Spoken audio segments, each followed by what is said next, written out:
Good afternoon and a very warm welcome to Macquarie University, Macquarie Business School. My name is Lance Snell and we are broadcasting live from Sydney, Australia. Welcome to the live events, our live webinars. I know that there's about over 100 people registered, and as always, this is accessible as a recording as well for those unable to access or join us live. So we had a beautiful day in Sydney, Australia. I'm not sure where you're from, but before I introduce, in fact, what we might do is I'm going to introduce Elizabeth, and whilst I introduce Elizabeth, we're going to have a quick question on screen for you, if you wouldn't mind filling out whilst we have a quick introduction from my guest today, who is Professor Elizabeth Sheedy from our Macquarie Applied Finance Centre. Welcome, Elizabeth. Thank you, Lan. Yes, I couldn't be more thrilled to be involved in this new course, Engage the Board, which is a course about risk governance. But about myself, so I've actually been at Macquarie University for 26 years. Prior to that, I had a career in industry, mainly working for banks such as Macquarie Bank and Westpac.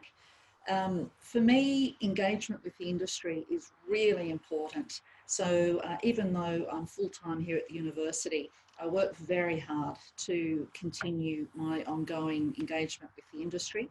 I do that partly through professional associations such as Risk Managers Australia, the Premier, the Professional Risk Managers International Association, and I've got a very active research program looking at culture, governance, misconduct in financial institutions. And that research program involves me interacting with industry very regularly. I completed my PhD many years ago, back in the 1990s. These days I teach and research in the area of risk management, risk governance, risk culture. Fantastic. Thank you very much for that bio introduction. I mean, one of the things that I've just taken out from Elizabeth's introduction, two salient points that I'd like you to keep in the back of your head when we're considering a global MBA and also Engage the Board, which is what we're going to do a deep dive today. And that is industry experience and, the necessary qualifications. In Elizabeth's case, a PhD. In fact, these two characteristics should be front and foremost of your mind when considering an MBA. Our academics that deliver the content and that develop the content are specialists in the areas that they are delivering and developing. So I think that's a really good testament of a quality program.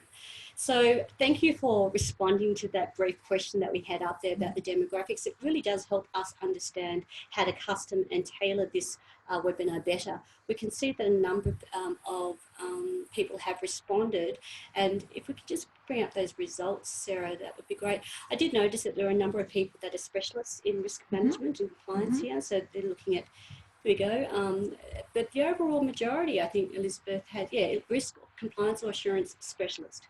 Okay. So an interesting audience that we've got today. So probably more interested in understanding more the technical aspects of the course and what you offer. Yeah, and we have a number of people who are either directors or currently seeking directorships. So very glad to have you along, and we hope that this education program is something that you might consider carefully. Yeah, terrific. So thank you for that. What we're going to do now is just a couple of other things. Strongly encourage you to, I noticed a participant had raised their hand, strongly encourage you to put in your questions and comments, and we'll do our best to get to your questions or comments as we go through. So hopefully this is going to be fairly interactive as we go. The essence of what we're discussing today is Elizabeth's course, and that is called Engage the Board. This is part of the Global MBA program that we offer at Macquarie Business School. I'm going to start off, let's start off with one of your poll questions that you had designed earlier, Elizabeth. I think it's kind of fun and really helps to frame the discussion. And I'm going to ask the team to sort of launch it. And really it's about a parachute question, isn't it? That's right. So this, I think, this little example is really good because it draws out so many useful points about the nature of risk. I'll just give you a moment to think about it. Okay.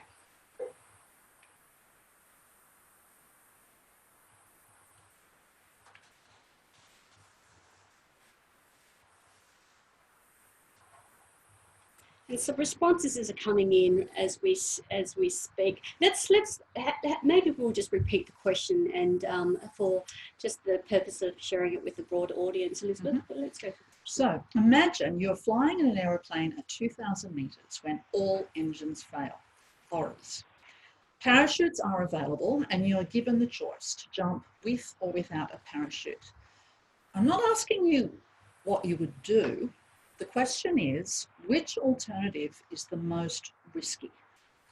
Without the parachute or with the parachute? Gosh, it's an even split at the moment. With the parachute is coming out just ahead. Keep those responses coming in. We'd really like to examine that what your thoughts are. Elizabeth, take us through the purpose of this question. Okay, so most people will answer that jumping without the parachute is the most risky. That's typically, it's a little bit different in this particular sample, but in most audience, I find most people say without the parachute. Would that be because you kind of would die? Well, if you think about it, jumping without the parachute will result in a certain outcome. You will die. So depending on your definition of risk, some people will say that is in fact risk-free because there's only one possible outcome, although it is a terrible outcome. Jumping with the parachute is more risky in the sense that there are a range of possible outcomes. You could make a perfect landing and walk away unscathed. Let's say the probability of that happening is, I don't know, 80%. Then there's a probability that you survive, but with an injury. Maybe you break your ankle on landing. Finally, there's still a chance that you die, perhaps because the parachute is faulty. You know, maybe the probability of that is 1% or less. So what we now have is a range of possible outcomes. Depending on your definition of risk, jumping with the parachute could be considered really risky. But that's why I guess it's important to really define what do we mean by risk. In this course, we define risk as the effect of uncertainty on objectives. So assuming your objective is to survive the crash, then the least risky strategy is indeed the one that gives you the best chance of achieving that objective. And of course, that's all jumping with the parachute. So I think the other nice thing about this example is that it draws out a little bit about the process of doing a risk assessment. So in that example, we had 3 outcomes: death, perfect landing, small injury. Okay, and that's often the way we approach things in risk assessment. So we look at what are all the alternatives, how can we get the best, how can we maximise our chance of getting a good outcome. So I suppose this kind of leads me into our working definition of risk management, and that is, in this course, it's about the creation and protection of value. It improves performance, encourages innovation, and supports the achievement of objectives. And that's important because in my experience teaching people often have a very negative idea about risk management. They see it all as like a block or a drag on performance rather than something that's going to help them achieve good outcomes.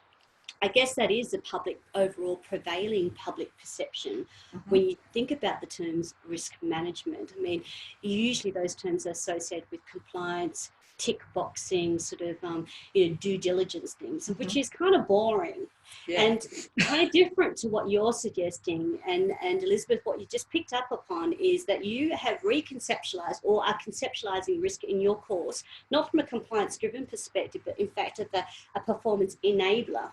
Right. Creating innovation. So let's get back to some of the things that you mentioned that I had made a mental note of. So you mentioned a number of different risk types. So clearly there are different sort of financial risk types. Take us through some of the more unknown, perhaps alternative risk type, not alternative, but not popular, mainstream risk types. What are they? So I think a lot of risk management courses traditionally have focused on financial risks, things like, the changes in foreign exchange rates or interest rates. What's the probability of being able to maintain liquidity of cash flow, that kind of thing. And those things are still important.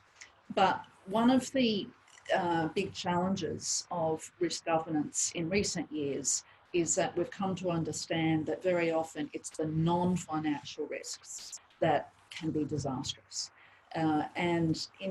Very often those are the ones that people find the most difficult to assess. Okay, they tend to be a little bit more amorphous, hard to define, and therefore not much gets actually done about them.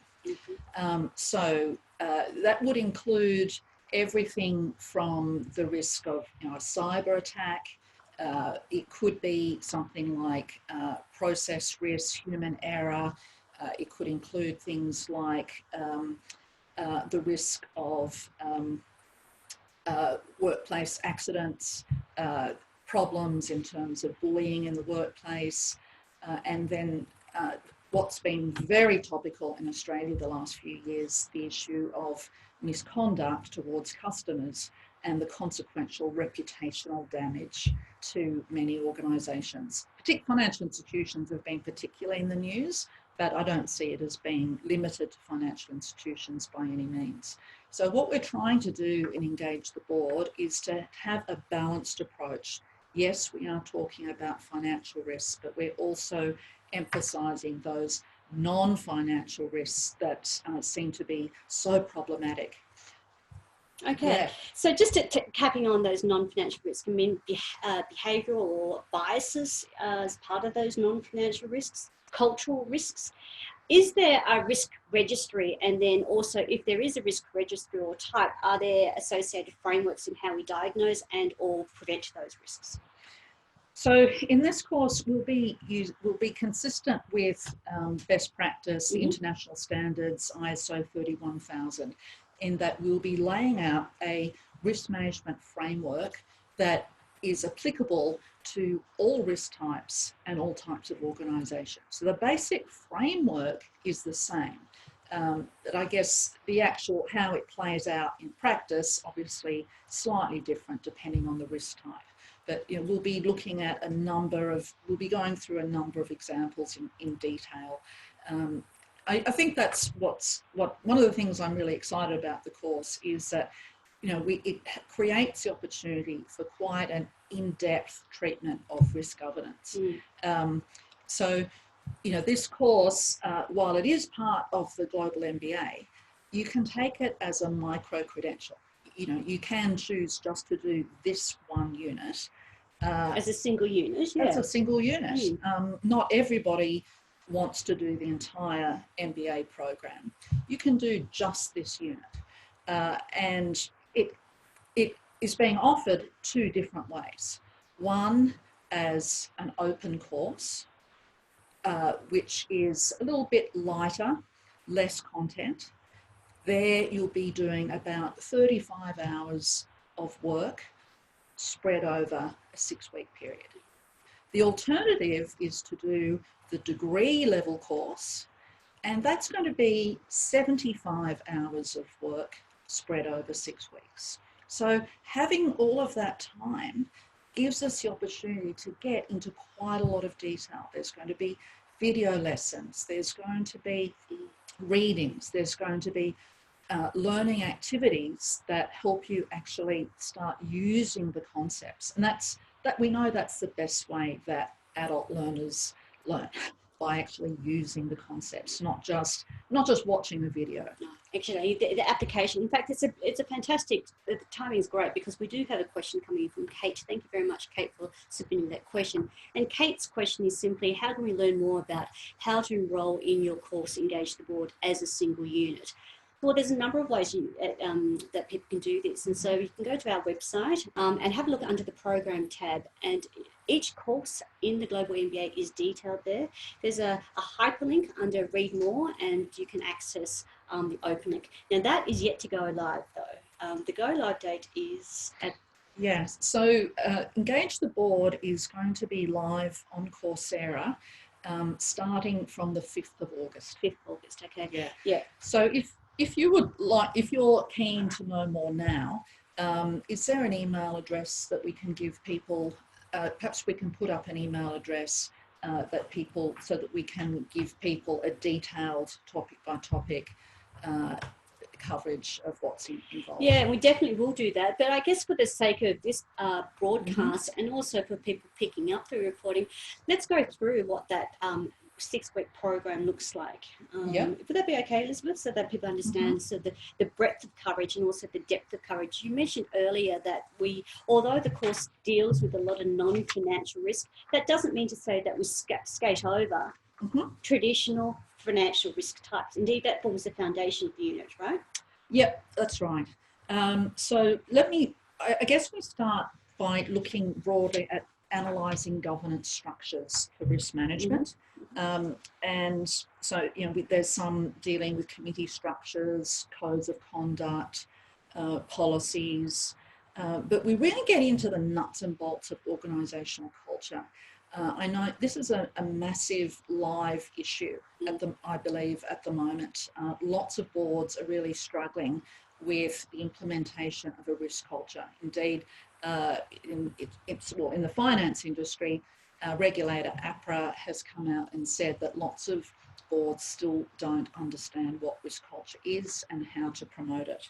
So that's high on the agenda, and it so happens that I've done quite a lot of research in that area, so I'm very interested to get into that. It will include things like incentive conflicts, executive remuneration, the role of shareholders, how governance practices vary in different countries. We spend quite a lot of time looking at the Commonwealth Bank case study, based on the Prudential Review that was released by APRA last year. We look at 3 lines of defence, we look at risk appetite, we look at risk management maturity. We do another case study which is outside of finance. We're looking at a technology firm, Sage PLC. I think that's really important because I want to look more at how risk management can be an enabler for innovation. Then, so I'd say weeks, so that is spread over, particularly in week 1, and then later in week 4, we talk about those governance issues. The second major learning outcome for the whole course is delving into this risk management framework that I mentioned earlier. So it involves understanding the business context, identifying what the risks are, thinking about then how a detailed assessment of the risks, and then moving on to treatment of those risks. So we'll be covering foreign exchange risk, commodity risk, as well as some of those newer ones like cyber risk and process risks that exercise a lot of people's minds these days. There will be an emphasis on actually communicating risk. Okay, I'm concerned that a lot of times people struggle, business managers struggle to really convey the importance or not importance of different risks. There's a lot of the behavioural biases that are tied up in this. So for that reason, I've considered important in planning this course to deal with issues like overconfidence, groupthink, some of these barriers that actually stand in the way of effective risk management. We talk even about project risk and the planning fallacy. That'd be another example of a behavioural bias that so often projects are poorly managed and end up running over time, over budget, and people disappointed with the outcomes. What else? We look at unknown unknowns, emerging risk, key risk indicators, how to learn from past risk events. So that is picked up very much in topics 2, 3, and then again in 5. Then week 6, we spend, that whole topic is based on the issue of misconduct risk.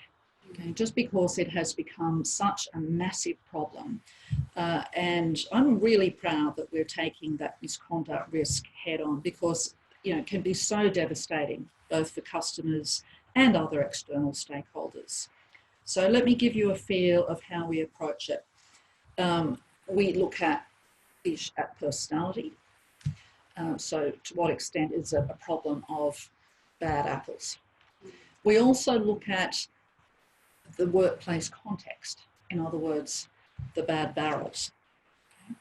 And associated with that, we come back to this issue of culture. How can senior leaders promote an ethical culture where stakeholder outcomes are valued?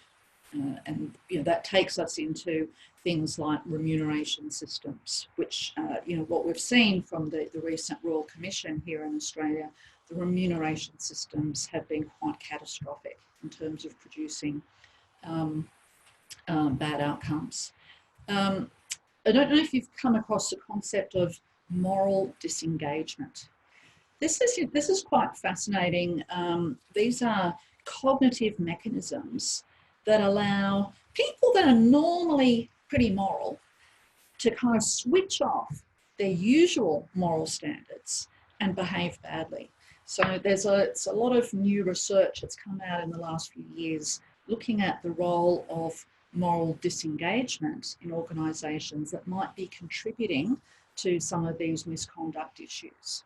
And so we'll be looking at that and how, if indeed moral disengagement is part of the problem, what then would be the solution? So look, there's I don't even know where to like. There's so many different nuggets that I'd like to. Can I just spend a bit of time unpacking some of the key things that I've heard you say there? I mean, at the latter end of the course, you mentioned a number of things related to behavioural issues and cultural, organisational cultural issues, and many individuals who are perhaps engaging in an unethical way may actually blame that on rather their own individual behaviour as an outcome of the culture of the organisation. So it's really hard to deal with that. But I guess one of the things that I kept coming back to when I was listening to that coverage, which is quite broad, is the importance of diversity. The importance of diversity in leadership at board level, where we're looking at the barrels that really have the position and the procedural positions to actually make some changes. So I come back to how are we addressing that diversity issues at board level and at director level, leadership level, as a really instant way of addressing this problem? Yeah. So diversity in the boardroom is obviously an incredibly hot issue, and I guess it's related to diversity in the executive ranks, because it's very hard to get diversity in the boardroom if there's not an executive pool to draw from. And clearly there are issues, and it's not just gender diversity that's lacking. I'm talking diversity in its broadest sense, whether you're talking cognitive, ethnic, race, age. So look, I think diversity does have something to offer. If diversity is handled well, it can be a good way of mitigating groupthink. So groupthink is a big, it's groupthink, and I would say overconfidence. These are some of the massive barriers that inhibit effective risk management. In the Commonwealth Bank Prudential Review, APRA was really scathing of the sense of complacency. And I think when you have a lack of diversity, that tends to encourage that kind of complacency. When you have diversity of thought, there's more questioning. There's more, looking at a wider range of alternative actions. Great. Elizabeth, you also mentioned a prevailing framework. Can you just take us a bit more through what that framework looks like? Where did that come from? Was it your research, or was it contributed to that framework, building of that framework? Okay. Well, the risk management framework that we are using, basing the course around, is not mine. That's the one that comes from the international standards, ISO 31000. Where my research comes in, I do have some what I have developed is a validated survey instrument for measuring risk culture. So I've done a lot of research in understanding what risk culture looks like, and also risk management maturity. My personal view on risk management maturity is I don't think there's any organisation in Australia and possibly the world that has yet achieved full risk management maturity. And in a way, that's not surprising, because most organisations have only been working on this for 5 years or less. It's not feasible that you would turn around the Titanic in a short space of time. This is a radical change in the way businesses are being managed. So I would say every Australian organisation that I'm familiar with has further to go in terms of achieving risk management maturity. And I assume that this is easily transferable and generalisable across other organisations internationally Sure. as well. I'd like us to take the discussion back to how applicable is this framework to other organisations. So we've got startups, we've got not-for-profits that have different ratios and treatments and different types of risk, or do they, from your experience? Yes, so when we're looking at small businesses and startups, clearly there are some unique issues. Yes. And I think the same basic risk management framework can apply to a startup, but we're operating in an environment where resources are far more limited. Okay? So it's very different from a large organisation that's been around for 100 years and has built up enormous resources. So it means that you have to be have to get the very big bang for your buck in this sort of context. And you may not be able to afford to have many specialist risk resources in-house. But in a way that doesn't matter too much, because the current thinking about risk management is that really risk management is everybody's business. Okay, so relying on specialist experts is never actually the answer. No, indeed. I was just going to say that it's part of the organisational culture. It's a governance approach to which should be there, whether you're a micro startup or a large organisation. That's right. I know, Elizabeth, that because we do have a number of people in the audience that are actual in technical roles or directorship roles. Perhaps we should ask that question in relation to, and I'm wondering if the team can bring up that final poll question that we've got for you. And this is really about... no, not this one. Thank you. Yeah. So this has been incredibly topical in the media in the last couple of weeks. So we've seen that one of our regulators here in Australia, ASIC, the Australian Securities Investment Commission, has taken quite a controversial step, and they have sent an organisational psychologist to observe board meetings at a number of the largest firms. So I'm interested to know what people think of this idea. So there's been quite a lot of discussion. So the question that we've got before you, and thank you very much for your contributions and responses, and keep them coming, because I do think this is a really good interesting area. I'm going to ask you the question, Elizabeth. I mean, fundamentally, this is about trust. The idea of sending an external person along to board discussions that are quite sensitive in nature, one of the implications could be to stifle that very frank and robust conversation that is required at board level. What are your thoughts about that? And also, does that mean that we just fundamentally don't trust our board? Okay. Yes, so I would say most definitely the regulators do not trust the board. Yeah. Okay, that we can say that with some certainty. Given that this is a recommendation of the findings, exactly. Yeah. So if you look at the recent APRA self-assessment exercise that came out, so the context is we had the CBA Prudential Review, and then 36 other financial institutions were asked to do their own self-assessment based on that review. Okay, APRA came back and said, no, sorry, you haven't got it right yet.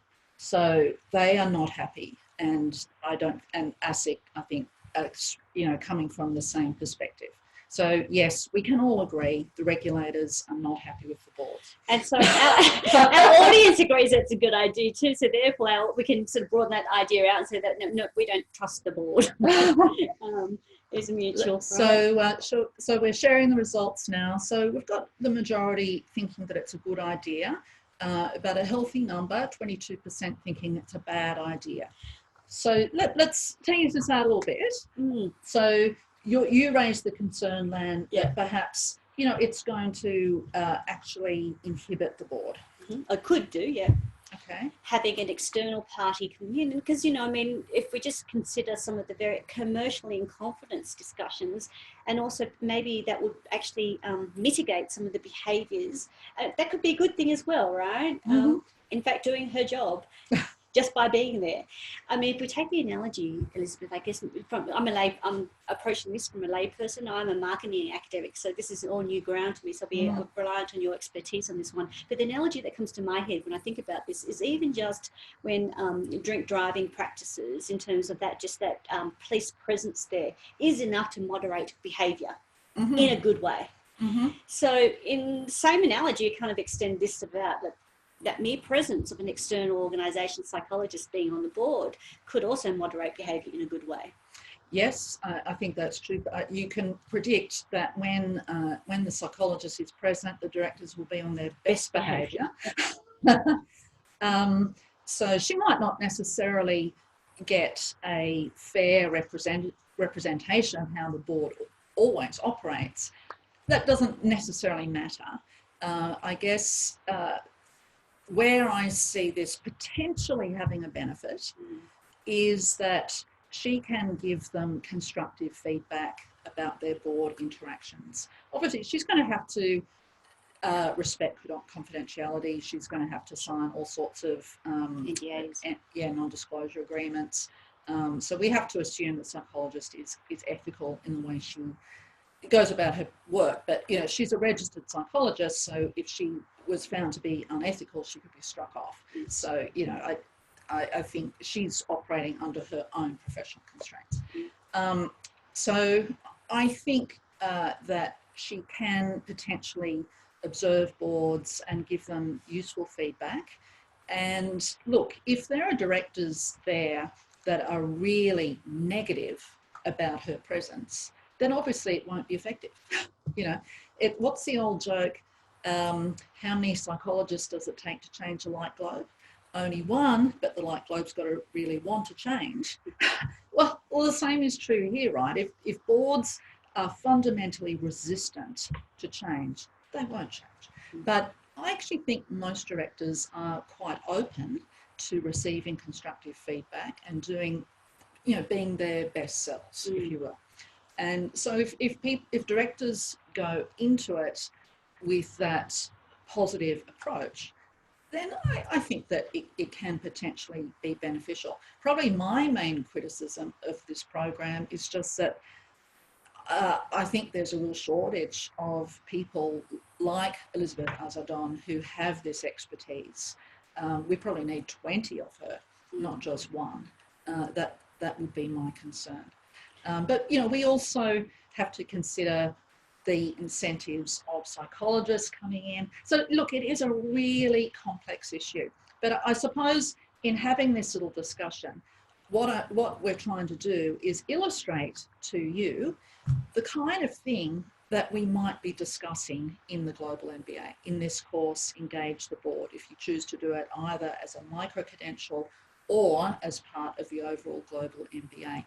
We will be dealing with these very topical, very controversial issues that are arising, that are part of our modern world, that are challenging businesses throughout every board in this country and beyond, in the broader region, world beyond. That's actually a nice way of summarising the key takeouts from this discussion, I believe, to leave you with that point. But, you know, I mean, just to build one further on what Elizabeth just mentioned there about what expectations of the course, everything we do in the Global MBA has to be in an applied manner.